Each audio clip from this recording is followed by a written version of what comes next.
Hi guys, we're going to make my barbecued pork grilled cheese sandwich.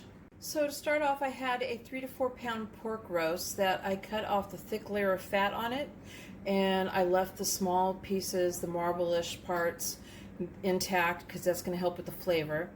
And I seared it in a cast iron pan. I salt and peppered it, and I seared it and got it all nice and brown.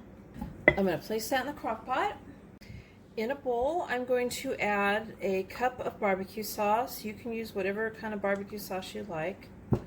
I think I'm using a brown hickory and brown sugar barbecue sauce. 1 cup of beef broth, and this has sodium in it. Half a cup of apple cider vinegar. 1/4 cup of water. I'm going to stir this up. And now I'm going to pour this around the roast. Alright, so we're going to cook this on low for 10 to 12 hours or on high for 5 to 6 hours. So I removed the meat and I shredded it. Removed the bones and any kind of veiny connective tissue like pieces. I have I'm going to add the rest of the barbecue sauce to it now.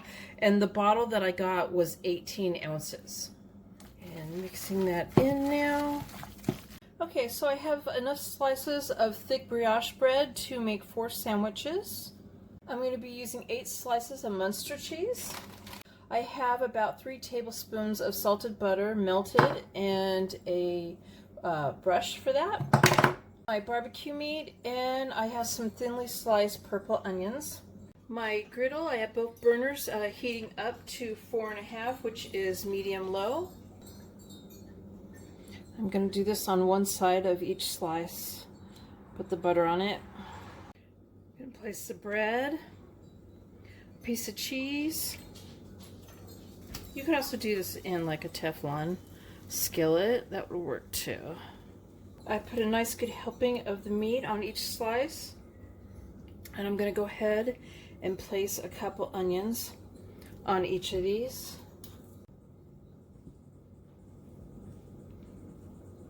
Again, the butter side up because we're going to flip it. And I'm going to go ahead and let that grill for about 3 to 4 minutes, keeping an eye on it, and then I'll flip it. So there's my barbecued pork grilled cheese sandwich. I hope you guys like this video. Please give it a thumbs up and subscribe to my channel, and thank you guys for watching.